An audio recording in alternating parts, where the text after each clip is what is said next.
entrevista de hoje, organizada pelo Grupo de Pesquisadores em Inteligência Artificial Responsável na Educação da Cátedra Oscar Sala, do IEA-USP. Hoje, temos a honra de receber o professor José Manuel Moran, um dos maiores especialistas em inovação educacional no Brasil. José Manuel Moran é professor, pesquisador, doutor em comunicação pela Universidade de São Paulo, com uma longa trajetória no campo das tecnologias de informação e comunicação aplicadas à educação. Seu trabalho abrange a integração de tecnologias digitais nos processos de ensino e aprendizagem, e suas contribuições são amplamente reconhecidas no meio acadêmico e educacional, tanto no Brasil quanto internacionalmente. Nessa conversa, que terá a participação das pesquisadoras Cláudia Helena Araújo, Lívia Carolina Vieira, do pesquisador Paulo da Silva Quadros, membros como eu, Márcia Azevedo, da Cátedra Oscar Sala, conheceremos um pouco mais das perspectivas do professor Moran sobre as novas gerações de inteligência artificial no campo da educação. Como as estratégias pedagógicas podem se valer da colaboração do uso da IA e quais as abordagens devem ser desenvolvidas em resposta a esse contexto que se estabelece na sociedade como um todo e na educação formal especificamente. Bom, de início, agradecemos ao professor Moran por compartilhar o seu tempo e os seus conhecimentos conosco. Estamos muito felizes, professor, pela oportunidade dessa discussão que certamente contribuirá para ampliar o nosso diálogo sobre a inteligência artificial e a educação no Brasil. Seja muito bem-vindo. Obrigado pelo convite. É um prazer estar conversando com vocês, educadores, pesquisadores e a todos que assistam, poder dialogar sobre tema tão novo, tão desafiador e que ainda está cheio de incógnitas, e por isso é que a gente tenta se aproximar a este tema da inteligência artificial eu diria até com humildade, porque estamos no começo de um processo que vai ser bastante desafiador. Muito obrigada. Então, para a gente começar esse bate-papo, eu vou passar a palavra para o Paulo, que, na verdade, nós agradecemos muito ao Paulo por ter feito esse contato com o professor. E, Paulo, então, por favor, inicie aqui a nossa conversa. Bem, é um imenso prazer aqui voltar a falar com o professor José Moran, né? Depois de tantos anos, né? E lembrando-se o nosso convívio, né? Riquíssimo, né? Na Escola do Futuro, né? Que foi um local pioneiro, né? Nas reflexões e aplicações das tecnologias de informação e comunicação aplicadas à educação, né? Então, eu lembro muito como era difícil as pessoas entenderem, né, a pretensão, né, de um projeto, né, de inovação, né, educacional dentro de uma escola de comunicação, né? Então, foi bastante difícil, né? Então, lembro muito da sua luta e do professor Lito, né? E aí sempre incansavelmente, né? Lutando, né?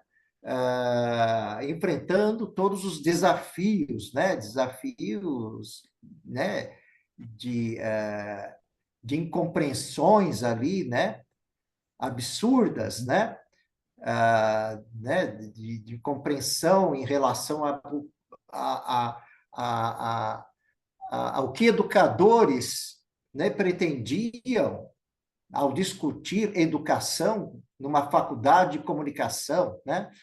Então, é como se educação fosse atributo apenas das faculdades de educação, né? E hoje,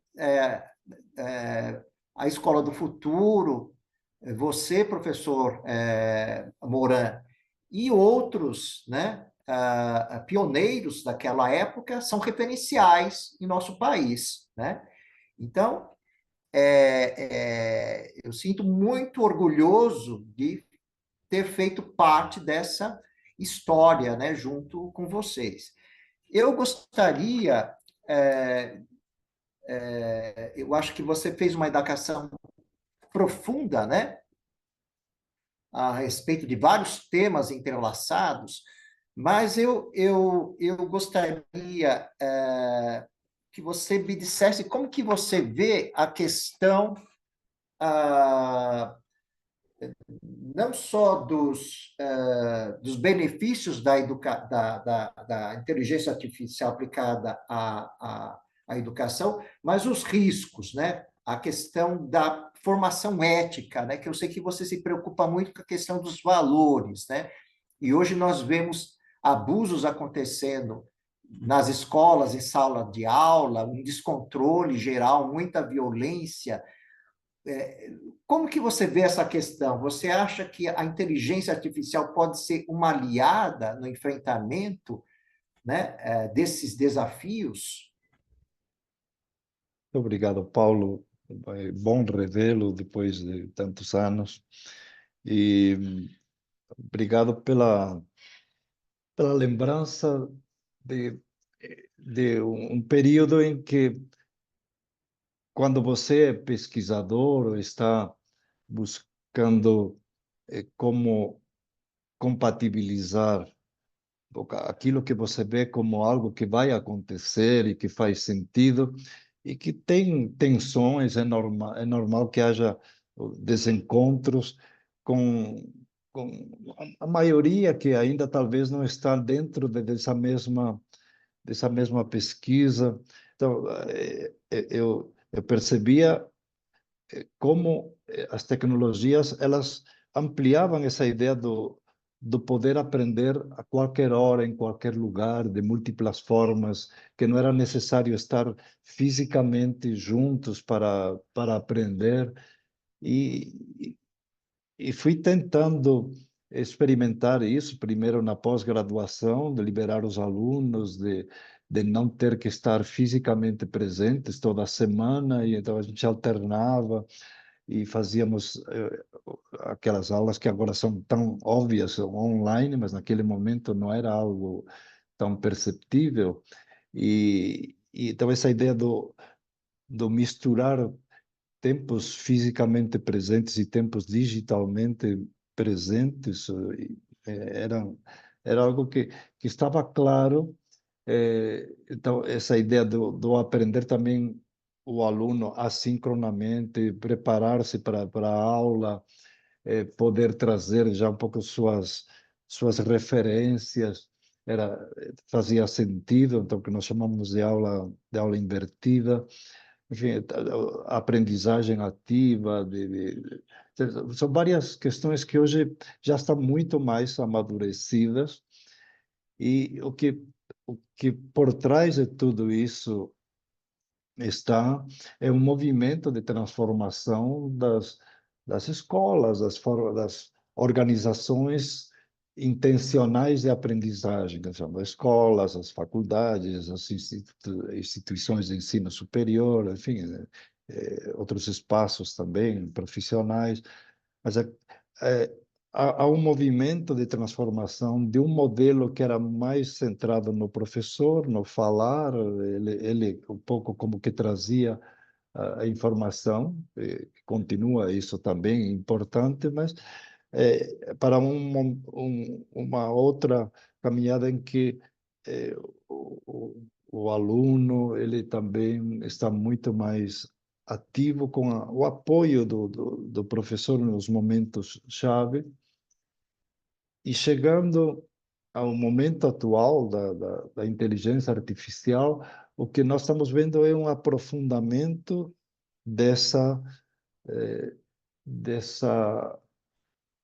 aproximação do papel do professor fundamentalmente como alguém que acolhe, alguém que interage, que questiona, que inspira, e a tecnologia que faz uma espécie de apoio muito mais forte para que o professor continue ajudando o aluno, mesmo quando ele não está fisicamente presente. Então, a ideia do professor virtual e, sendo importante para o aluno em cada momento. Então, estamos nessa fase, uma fase de trabalhar o professor. Em que momento o professor ele se encontra com o aluno, vamos dizer assim, numa presença pessoal, e em que momentos isso faz sentido numa presença virtual. É esse desenho que eu estou vendo agora nesse momento. Você me perguntou pelos problemas que há aí. Ainda nem estamos sabendo um pouco como desenhar esse equilíbrio, que está claro.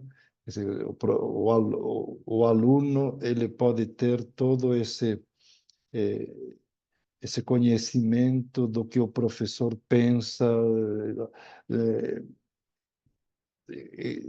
trazido como chamamos uma inteligência artificial já adaptada a cada professor. Ou seja, cada professor ele vai ser uma espécie de inteligência artificial para o aluno interage, discute com o professor virtualmente, sem ele estar presente.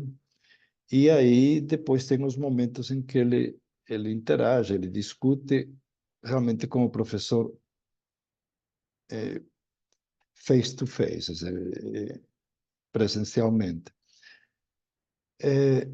Há muitas há muitas distopias aqui.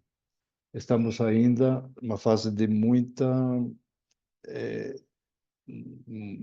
alucinação que a gente fala, muitos temas que não estão totalmente bem equacionados. Hoje, quando você faz uma mesma pesquisa em várias plataformas, depende os resultados não são às vezes iguais.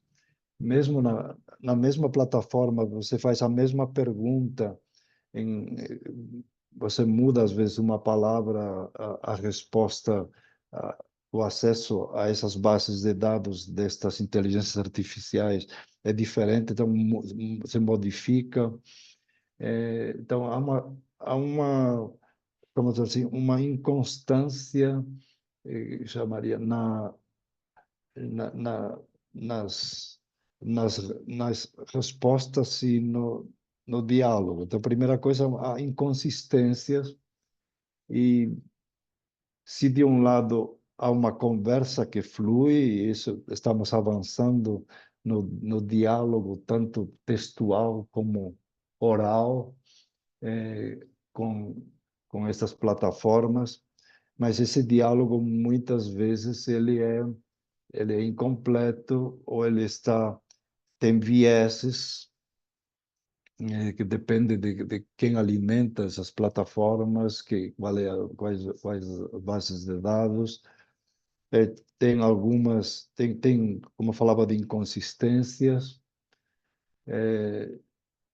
tem, que eu chamaria, às vezes, um conhecimento um pouco raso.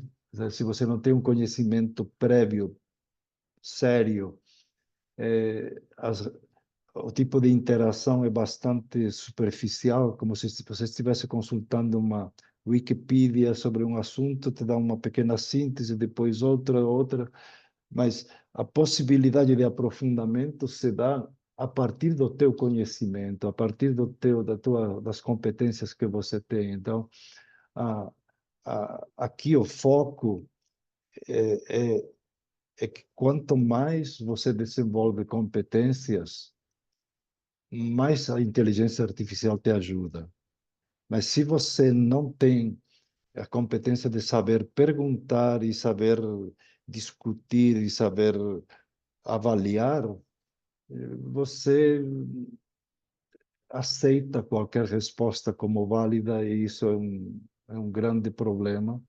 Então, muitos pensam que a inteligência artificial vai ensiná-los, vai fazer o trabalho por eles. E a educação, ela, você tem uma série de andaimes que te ajudam, te apoiam, tem até o próprio professor que te ajuda, mas quem aprende, cada um aprende sozinho e aprende com os demais, mas você tem que interagir. Então, muita gente se engana pensando que a facilidade de pesquisa que você tem, de diálogo, já é suficiente para aprender.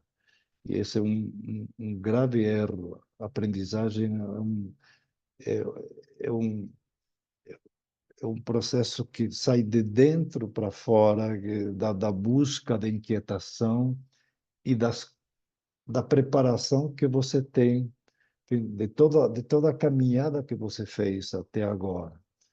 Então, a inteligência artificial vai ser fantástica para aqueles que são curiosos e aqueles que têm competências. E vai ser bastante, vamos dizer, superficial e rasa para aqueles que querem somente sair do passo, ou seja, aprender meio que um pouco para passar, um pouco para pouco como sempre tivemos alunos que não queriam aprender, que queriam tirar um título, de alguma forma a inteligência favorece que seja fácil fazer uma pesquisa, fazer uma síntese, eh, simular que você conhece, que é fácil escrever um texto, é fácil escrever um livro até sobre um assunto que você não conhece, mas o conhecimento é uma construção individual, é coletiva.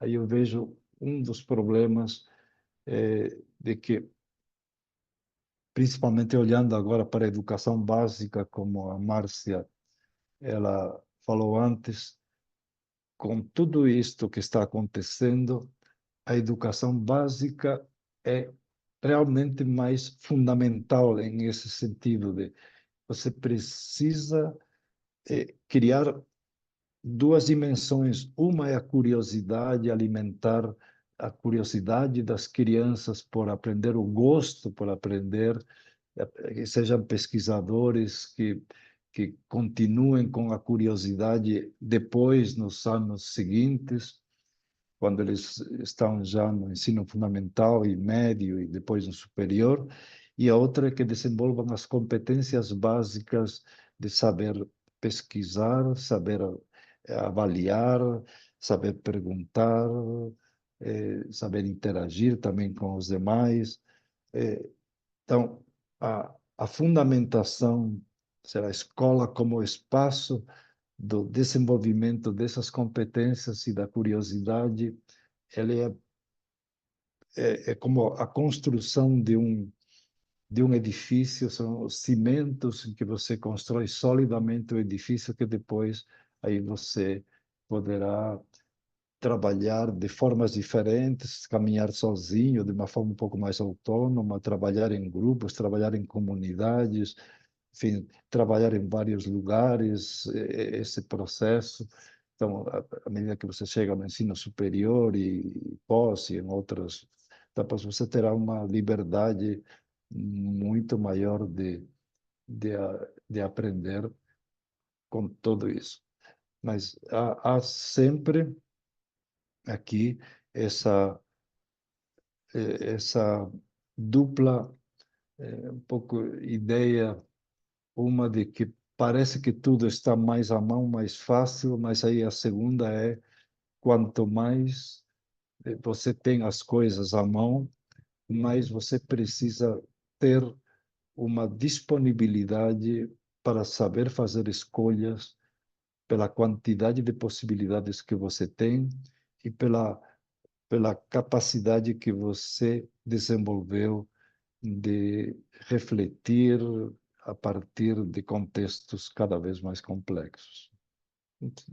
Tem outras questões, outras distopias, mas só começa um pouco por essa, porque também temos toda a parte de segurança de dados, temos toda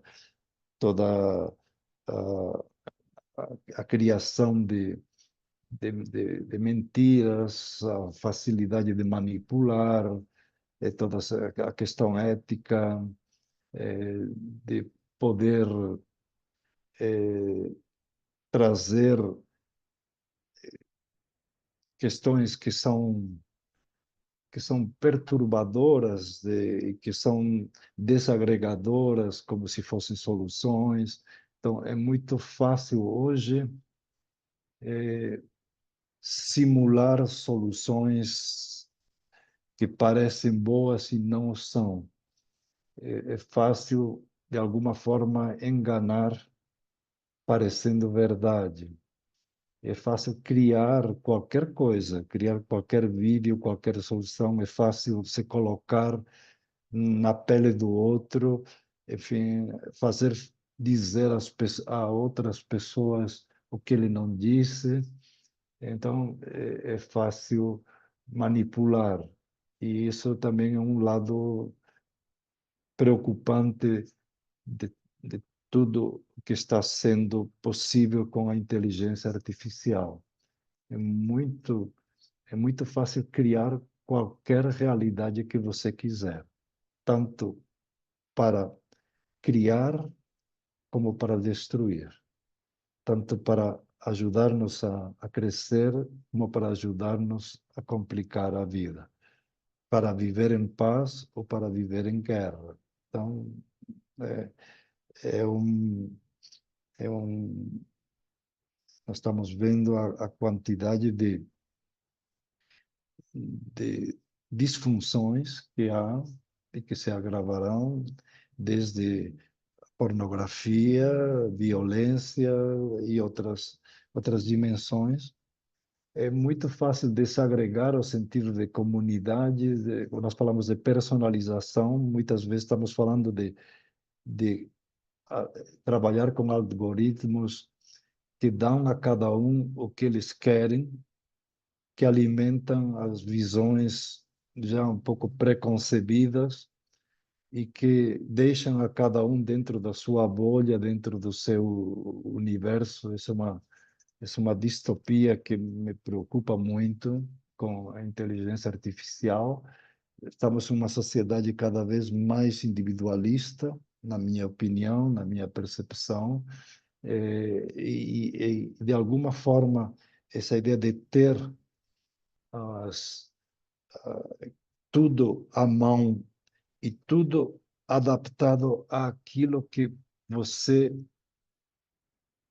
você já já conhece, já faz sentido, aquilo que você valoriza, termina alimentando um pouco esse mundo e nem sempre contrastando, questionando, senão só de alguma forma reforçando, às vezes de uma forma muito pouco interessante, os vieses que a pessoa já traz, seja da educação, da cultura, enfim, da religião. Muitas vezes as pessoas não são confrontadas pela inteligência artificial, mas ao contrário, elas são ainda alimentadas nos seus preconceitos, eh, nos seus medos. E isso aí isso é um grande problema também que eu vejo, Paulo.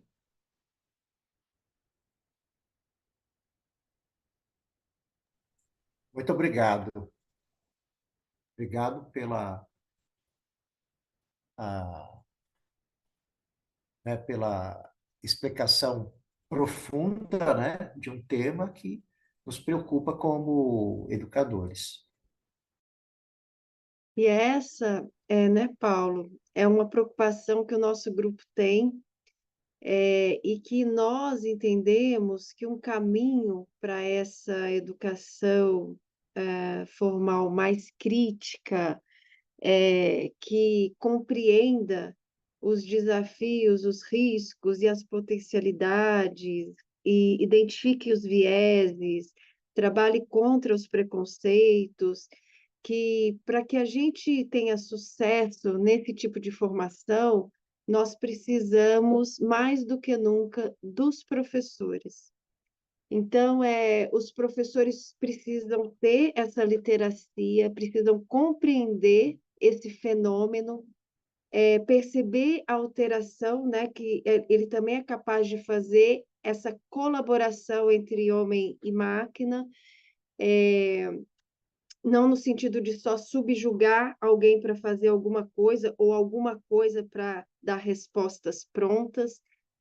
E aí, professor, eu encontrei quer dizer, Paulo trouxe para a gente uma citação muito, muito, que me tocou muito, sua, que inclusive está lá no site do MEC, que fala um pouco sobre essa formação de pessoas, mas eu trouxe para a formação de professores, né? Que você faz uma afirmação de que só pessoas livres, autônomas ou em processo de libertação podem educar para a liberdade, podem educar para a autonomia, podem transformar a sociedade. Só pessoas livres merecem o diploma de educador, né? Ou faremos com as tecnologias mais avançadas o mesmo, quer dizer, nós fazemos com as tecnologias mais avançadas o mesmo que nós fazemos conosco, e com os outros, e com a vida. Então, essa formação inicial, né, tanto das crianças, quanto a formação da pessoa, que hoje é professor, mas que um dia foi criança, ela parece ser essencial em qualquer processo crítico. Mas a formação, se nós não tivemos essa formação enquanto crianças, a gente tem outras oportunidades de tê-la. E uma delas é a nossa formação inicial enquanto docentes. E a minha pergunta agora é o seguinte: se você considera que as nossas licenciaturas, né, elas têm focado na formação inicial com essa perspectiva, que a gente poderia chamar uma perspectiva mais libertária. Eu estou chamando de libertária no sentido de compreender todos os contextos, né, e possibilitar a compreensão deles sem necessariamente ser muito diretivo. Então, essa é uma pergunta que eu gostaria muito de ouvi-lo. Márcia, licenciaturas, elas são um campo, estão agora na ordem do dia, porque estão toda essa discussão, primeiro da formação à distância, que tenha que ter metade do tempo também presencial. Há há uma preocupação grande, porque a maior parte dos jovens não querem ser professores, e que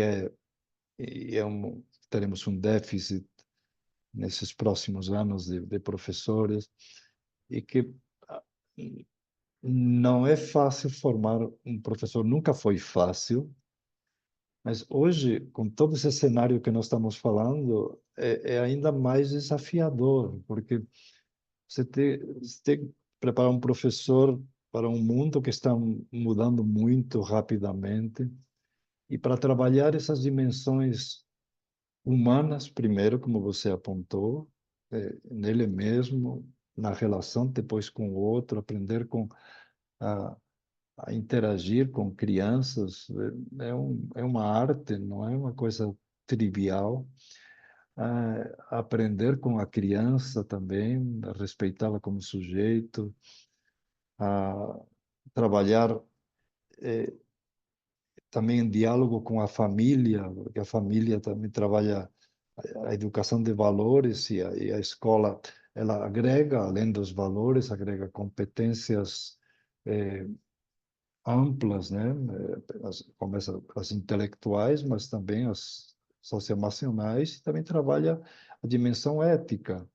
Então, trabalhar todas essas dimensões e também as competências digitais dentro de tudo isso é muito complexo, e precisa de pessoas muito abertas, e que aprendam quando estão se preparando para ser professores, que eles aprendam dessa forma também, aberta, eh, humana, criativa. E creio que falta muito, mas sempre, desde que eu me conheço, sempre há um questionamento à formação de professores. Não é de hoje, mas à medida que o tempo avança, parece que esse descompasso ele é maior, porque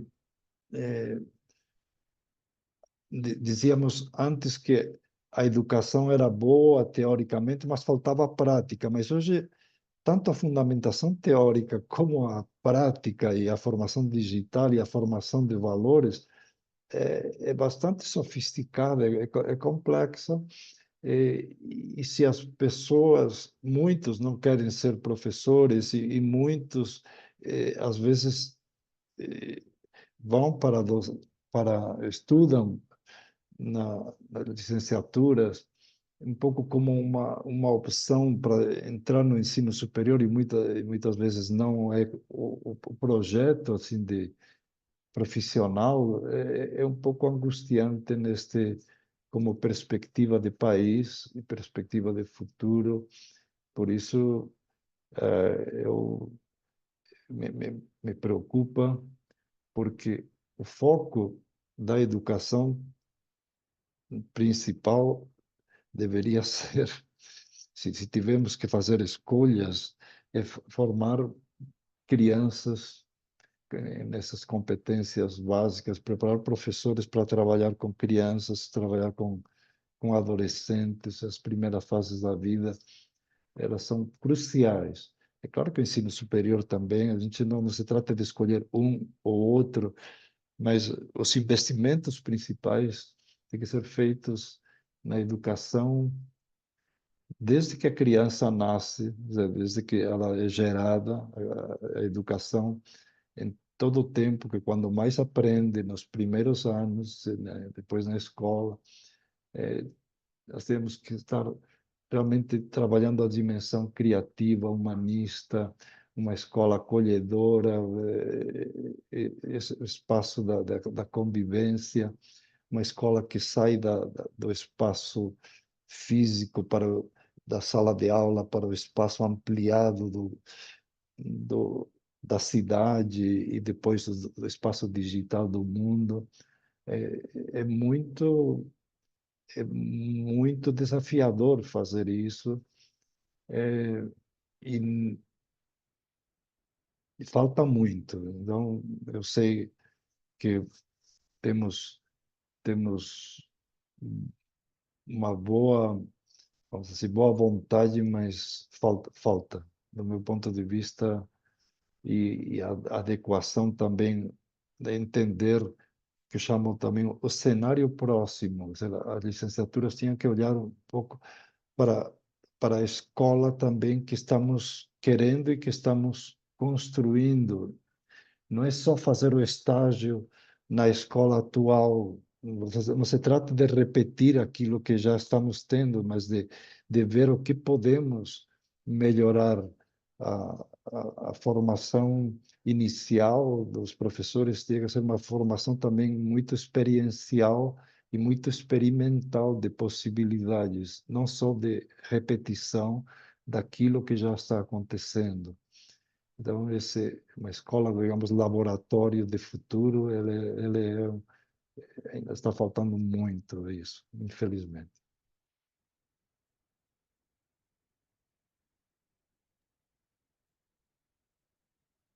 Professor Moran, um Pois não, prazer muito Cláudia. grande te ouvir aqui, né? E, inclusive, fui realizando algumas anotações de umas questões que eu quero estar refletindo mais. Eu sou aqui do Instituto Federal de Goiás, eu sou de Goiás, Tá bom? trabalho com a educação profissional e tecnológica e também tenho realizado pesquisas há alguns anos, bastante tempo também, sobre as questões que envolvem as relações entre tecnologias e educação. Estou aqui também na cátedra estudando o- no grupo de educação e inteligência artificial e refletindo, né, sobre as questões que estão postas, que estão sendo colocadas e muitas questões importantes que o senhor está trazendo para nós. Então, é uma alegria muito grande poder ouvi-lo, e poder ir anotando e refletindo para além das leituras que nós realizamos, das suas leituras que nós realizamos. E aí, nesse sentido, professor Moran, é, como eu também trabalho com pesquisa, assim, e ouvindo a Márcia, ouvindo o Paulo,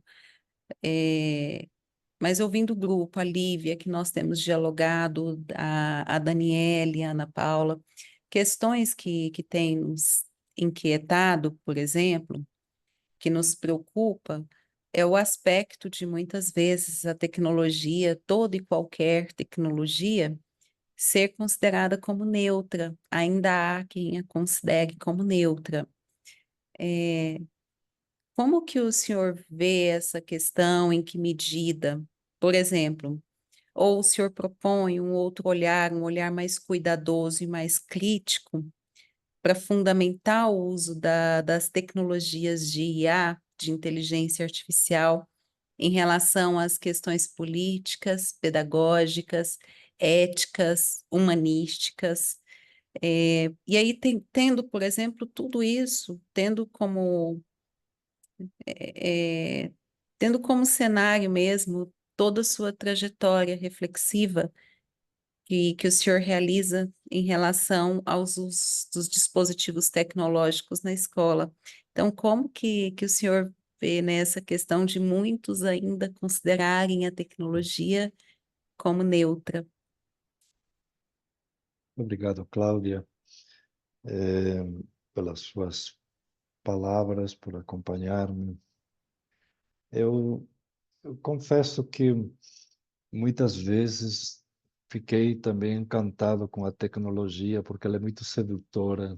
Ela tem um lado de encantamento e de fascínio, e às vezes é um pouco como a sereia, que você corre atrás, e já em alguns momentos assim me destaquei mais os aspectos positivos e as possibilidades que ela trazia, um pouco acriticamente.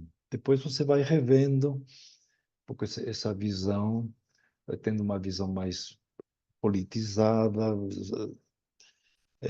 e ao mesmo tempo você tem um cuidado. Eu creio que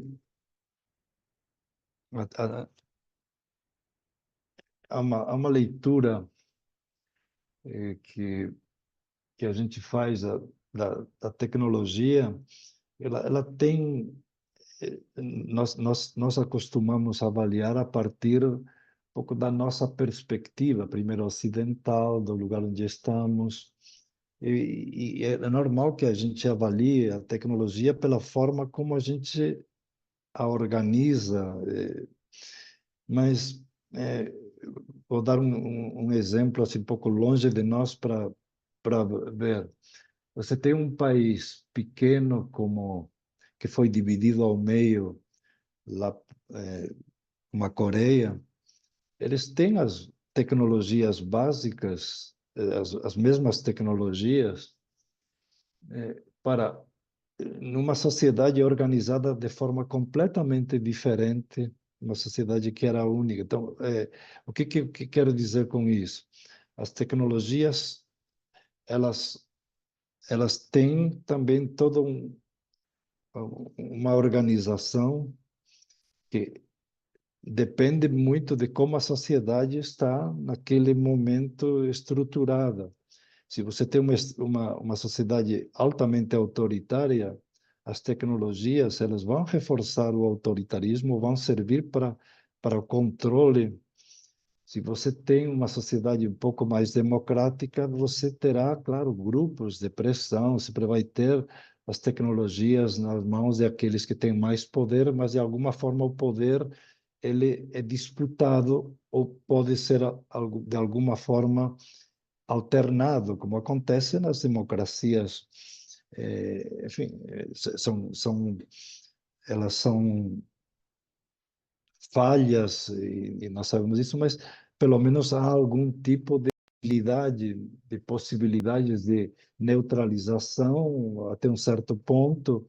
Enfim, sabemos que sempre há interesses enfim, por isso que quando a gente fala das tecnologias, eh, eh, eu que cheguei ao Brasil aqui com 20 anos, ainda como estudante universitário, iria ser eh, o projeto era ser futuramente padre, né? Na época, por isso que me trouxe da Espanha para o Brasil. Depois eu saí, fiquei por aqui, mas vivi, por exemplo, o período da ditadura e o período comecei a dar aula depois de fazer, enquanto fazia o mestrado e doutorado na USP.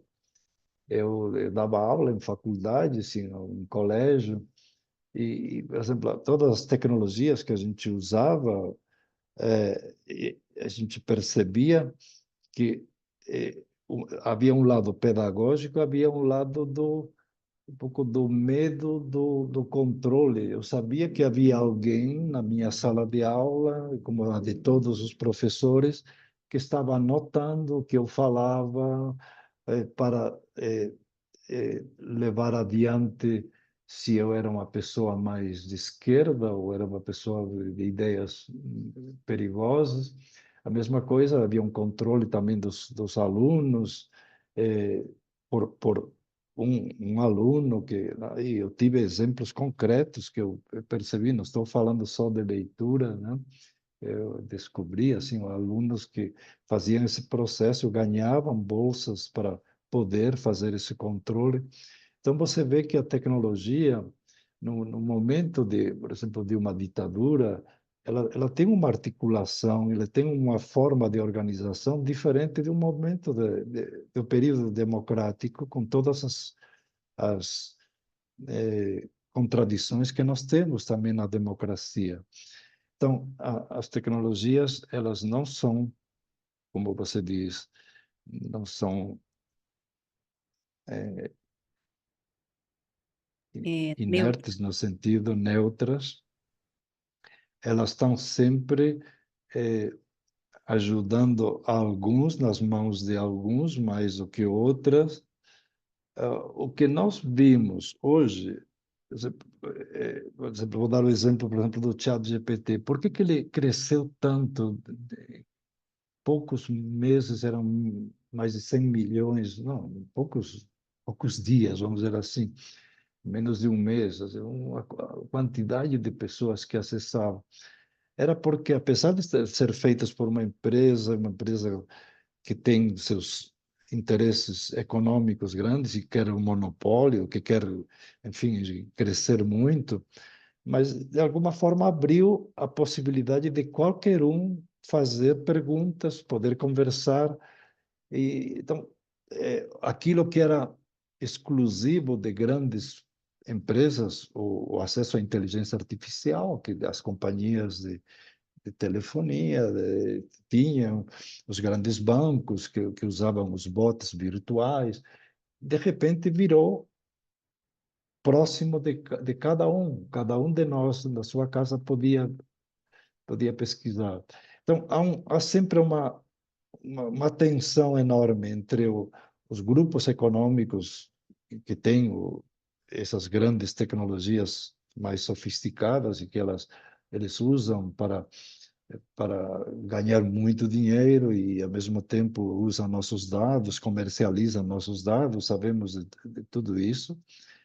Mas tem o outro lado que é a possibilidade de você também participar, criar comunidades, criar grupos de pessoas jovens serem YouTubers, influenciadores. Então, as tecnologias hoje estão um pouco essa ambiguidade de depender um pouco do contexto político, da organização social, do uso mais ou menos democrático. Esse é um pilar importante ou autoritário, porque isso também influencia a educação. Mesmo no mesmo, ou seja, no mesmo país, no país, por exemplo, como o Brasil, as escolas usam as tecnologias de forma diferente, dependendo um pouco do projeto de escola que está por trás. Uma escola cívico-militar tem um modelo mais autoritário do que outras escolas, independente de se elas são boas no conteúdo, se preparar para o vestibular, mas temos a organização que está por trás, hierárquica, ela é diferente de uma escola mais aberta, uma escola mais conteudista, muito focada em resultados. Ela tem um perfil diferente no uso das tecnologias do que uma escola mais democrática, em que se tomam decisões, em que os alunos são consultados, em que há assembleias, em que... Então, você tem, dentro das escolas, eh, projetos educacionais diferentes que usam as tecnologias de uma forma diferente. Então, tanto a inteligência artificial pode ser usada para libertar, nesse sentido de ajudar a pessoa a evoluir, a florir, a florescer, como para controlar. Então, isso que eu tenho aqui na mão, você tem o reconhecimento facial, tanto pode ser usado para facilitar minha vida, como para controlar o que eu estou fazendo. Depende das plataformas, dos aplicativos, da intenção que está por trás de tudo isso.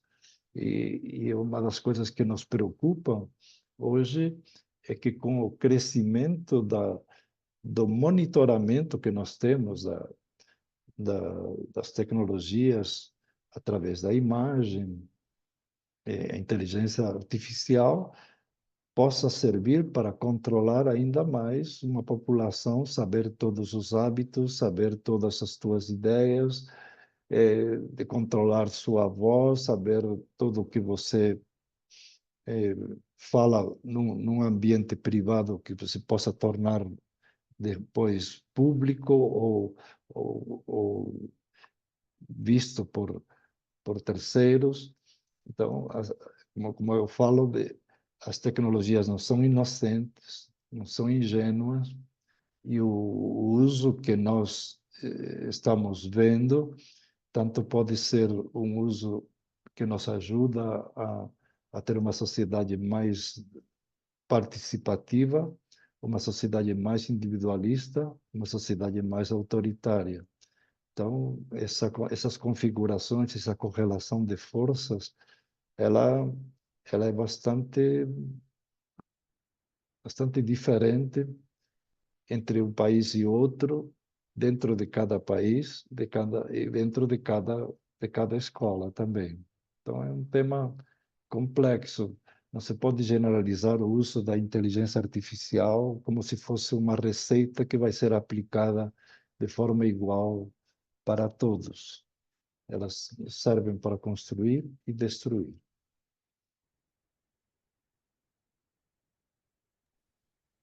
Obrigada, professor. Eu sou a Lívia, eu estou aqui no sul de Minas Gerais, em Poços de Caldas, eu faço parte do Instituto Federal, então estou Obrigado, Lívia. interiorizando a licenciatura, trazendo a licenciatura para o interior aqui junto com os meus colegas, na luta por formar bons professores, né, que vão aí depois atuar na educação básica, e aqui junto com o grupo estudando a questão da inteligência artificial de forma responsável, né, seu uso responsável.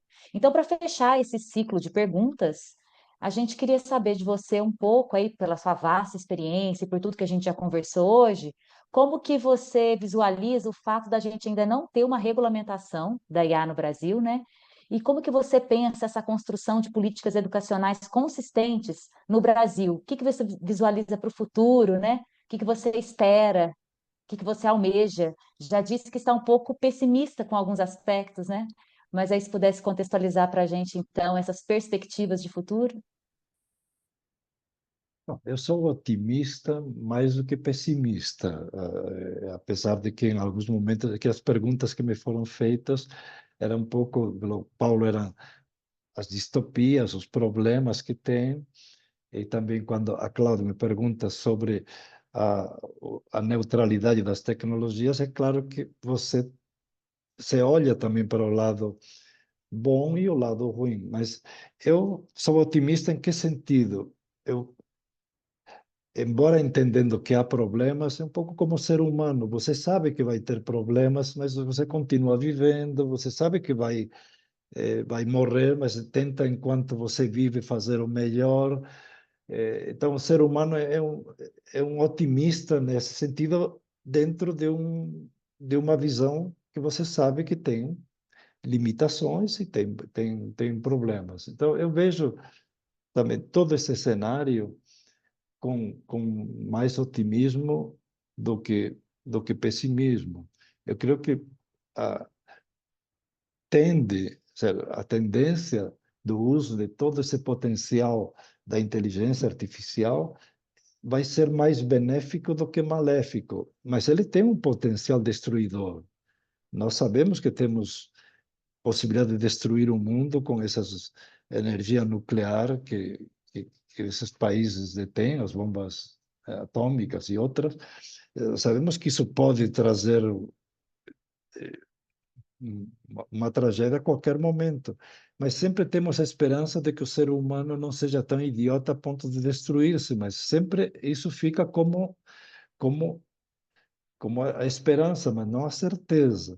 Então, a mesma coisa, a inteligência artificial, ela vai ser extremamente benéfica para o ser humano, porque tanto na saúde, enfim, na organização de processos criativos, embora destrua uma parte do que existe, vai construindo possibilidades fantásticas de melhoria humana.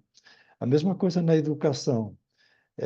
Embora tenha esses problemas apontados, nós podemos aprender de forma inimaginável, como fazíamos anos atrás. Quem quer realmente aprender, ele tem tudo, tem tem tantas possibilidades que é fascinante. Eu imagino se uma pessoa da Idade Média caísse agora aqui e ela disse que nós podemos estar, cada um de nós, num lugar, conversando, aprendendo, dialogando. Ele diria: Meu Deus, que mundo tão diferente. Mas é verdade, para nós isso é tão natural agora, depois da pandemia, ficar nas plataformas. Mas antes da pandemia existia, mas a gente não fazia, não se encontrava assim como agora nos encontramos. Então, as possibilidades, eu creio que daqui para frente são muito mais positivas do que negativas. Eu creio que a escola vai ser muito mais criativa e empreendedora do que chata, do que quadrada, porque as pessoas começam a perceber que o foco no conteúdo não faz muito sentido, que o foco assim naquilo que está pronto não faz sentido, que você tem que preparar-se para esse mundo, que você tem que lidar com problemas novos, com situações novas. Então, saber eh, lidar com contextos complexos rapidamente, saber interagir, saber transitar por todo esse mundo digital, ter cada um de nós terá seu agente virtual o tempo todo para resolver tudo, uma espécie de secretário com o qual você conversa desde pouco as questões pessoais até resolver problemas de agenda, problemas do que você precisa, sei lá, viagem, tudo, e também para aprender. Então, eu creio que tudo isso vai ser muito, muito positivo. Agora, claro que regulamentar, e como é muito novo, e também estamos olhando um pouco para o que outros países fazem, como regulamentam. A Europa se adiantou agora na regulamentação um pouco da IA. Nós queremos que ela avance e, ao mesmo tempo, que poder termos um certo controle sobre esse processo. Então, sabemos que há muitos interesses também, essas empresas grandes que detêm a IA não querem ser muito controladas, falam em controle, mas eles querem controlar do jeito que elas querem. Então, mas a sociedade, ela precisa de uma regulamentação que seja, que não seja uma camisa de força, mas também que não seja um vale-tudo, porque é, é muito fácil. Eu vi alguns exemplos de, ainda um pouco experimentais, mas eu vi exemplos de plataformas com inteligência artificial feitas para o mal. Quer dizer, a capacidade do ser humano de criar algo que possa ser altamente destruidor é real, não é algo futurível. Eu vi já exemplos de plataformas, assim como as que estamos acostumados a acessar, elas têm uma série já de limitações. Você não pode trabalhar qualquer questão. Ela tem algumas limitações para você não extrapolar. É, existem outras em que isso é possível. Então, você pode realmente criar algo. Eu vi assim os exemplos em que você poderia, por exemplo, perceber como eu posso destruir uma cidade mais rapidamente. Por exemplo, envenenar as fontes de água. E, ela, e dava ideias, a inteligência artificial, de como fazer isso. Então, é possível.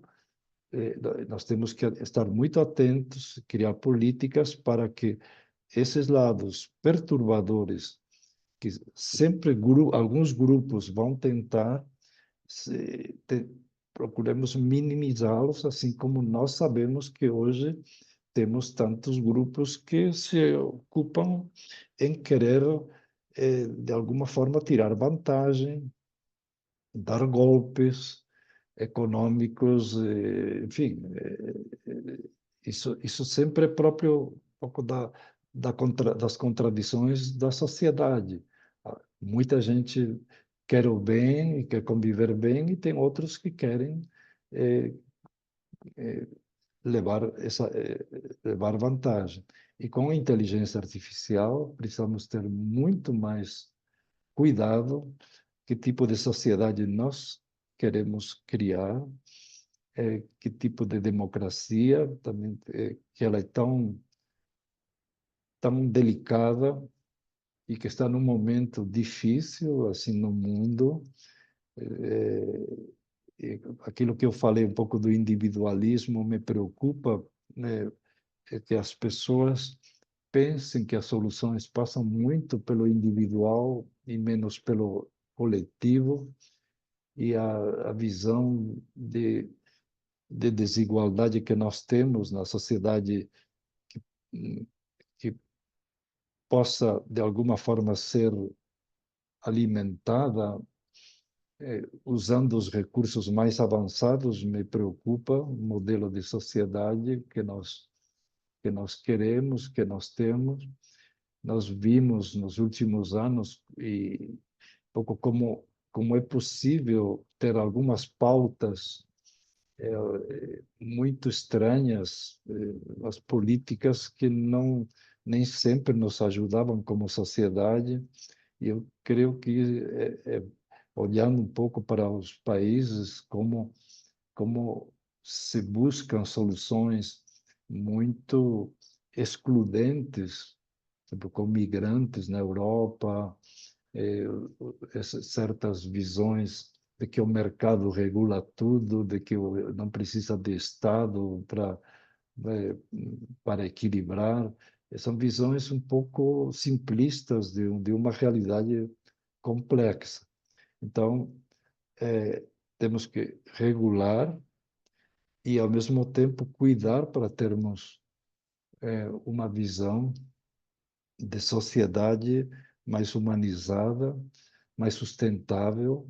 Estamos vendo o descaso que décadas atrás já estamos tendo com o impacto do descaso com o clima e com o cuidado com a terra, onde nos está levando o consumismo, o desmatamento, enfim, isso tem consequências grandes.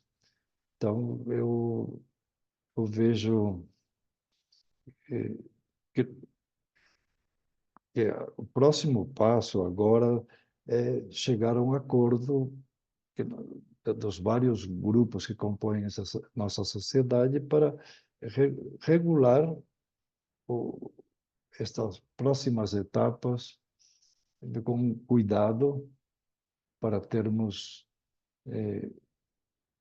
ir aprendendo com todas o potencial criativo que tem e minimizando também os problemas que trazem. Então, e preparando as pessoas para viver uma vida muito mais interessante e, ao mesmo tempo, produtiva e, ao mesmo tempo, incerta. Então, eu tenho esperança, sou uma pessoa otimista, eu sou realista, trabalho um certo equilíbrio, eu vejo os problemas, vejo as vantagens, procuro apoiar a educação transformadora, por isso meu blog chama-se Educação Transformadora, porque eu acredito na transformação das pessoas, da educação e também do uso de todo esse mundo fascinante, poderoso que está aí para o bem. Mas também estou atento de que temos que neutralizar também as possibilidades muito reais de que possamos desencaminhar-nos e, e perder-nos um pouco como sociedade pela articulação de grupos poderosos que às vezes não têm essa visão de sociedade tão humana como a gente gostaria.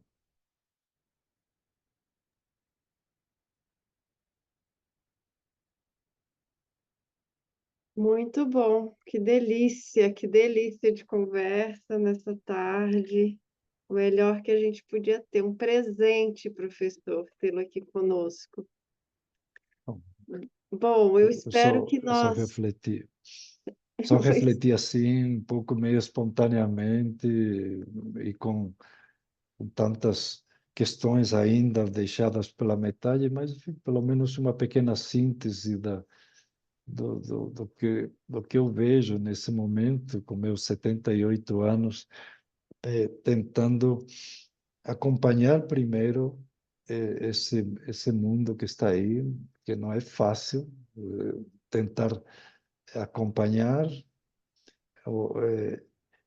entender, compreender mais profundamente ao mesmo tempo projetar, sabe? E tudo isto para onde nos leva e quais são as variáveis e tentar viver, como eu disse, também de uma forma coerente, não somente intelectualmente, mas também vivencialmente, de sermos pessoas, quando falei de pessoas que caminham na liberdade, é nesse sentido, dentro das amarras que temos, procurar você também ser uma pessoa que vai evoluindo, que vai lidando com as contradições, vai encontrando um equilíbrio maior, encontrando a paz e tentando usar o digital não para te escravizar, não para ficar ainda mais refém, mas para ele te ajudar a te construir como uma pessoa que você vai evoluindo. E esse é o processo que nós queremos que aconteça na educação. Na educação, para que as pessoas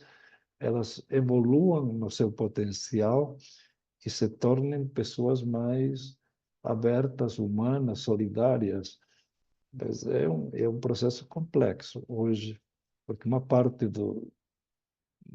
o digital está sendo usado muito de forma não libertadora, mas Aí vem todo outro lado que eu pesquiso do impacto do digital também da forma como está sendo usado nas crianças, nos adolescentes, nas famílias, que é um pouco preocupante de ver que muitos estão sequestrando, vamos dizer, um pouco o seu tempo eh, a- para o digital. Então, em lugar de libertação, ele fica um pouco como algo que o torna mais reféns e mais dependentes. E essa é uma preocupação da educação libertadora, nesse aspecto mais amplo que Paulo Freire nos falava, trabalhar com a dimensão da esperança e, ao mesmo tempo, com a dimensão da transformação individual e coletiva. Esse é o desafio da complexidade, né? O desafio da Certo, complexidade, porque não tem um caminho, são todos caminhos possíveis, mas não de todas as formas, nem de qualquer forma. certo. Mas, professor, muito, muito obrigada. Nós o agradecemos muito por compartilhar seus conhecimentos sobre o impacto da inteligência artificial na educação, e não só sobre isso, né? Nós aqui aprendemos muito sobre diversas perspectivas, pensando sempre na educação e na tecnologia, mas também no se fazer humano, Uhum. a cada momento. E, nesse sentido, as suas contribuições foram essenciais para a gente ratificar muito do que a gente já pensa aqui, que a gente vem discutindo, sobre essas possibilidades, né, de se utilizar a tecnologia como práticas pedagógicas, como recurso, mas também como um exercício de colaboração, porque, de certa forma, como você bem mencionou, né, é, lidar agora com a IA, ele requer um exercício colaborativo. A gente não pode pensar que vai ter o trabalho pronto, mas que nós vamos criar juntos. E aí, para isso também, a gente precisa entender o que é colaborar. Mas foi bem importante também a sua abordagem sobre a ética, né, no uso da IA, o que você falou da formação dos professores nesse contexto tecnológico. Então, e sobre outros diversos assuntos, né? Eu vou abrir para cada um aqui se expressar nessa rodada final, mas já de antemão eu agradeço, né, em nome do nosso grupo. Tem duas pesquisadoras que não puderam estar aqui, mas elas leram muito sobre os seus artigos, elas se prepararam para estar, mas tiveram imprevistos. Então, que é a Daniela e a Ana. E então, em nome do grupo de pesquisadores, né, do GT de Inteligência Artificial na Educação, eu agradeço muito e passo agora a palavra para os meus colegas e para o Paulo também, e espero reencontrá-lo em breve, presencialmente de Então, preferência, para a gente continuar esse papo. Muito obrigada, professor. obrigado, Márcia. Prezado professor Moran, ou querido Manolo, né? É, Como Manon, os amigos, meu né? apelido. Sempre isso, querido Manolo, como sempre referido, né? Pelos amigos, né? É, estou muito feliz, muito contente pela sua participação, né? Pelas suas reflexões críticas, pelo seu pensamento aprofundado, né, dessas questões, né?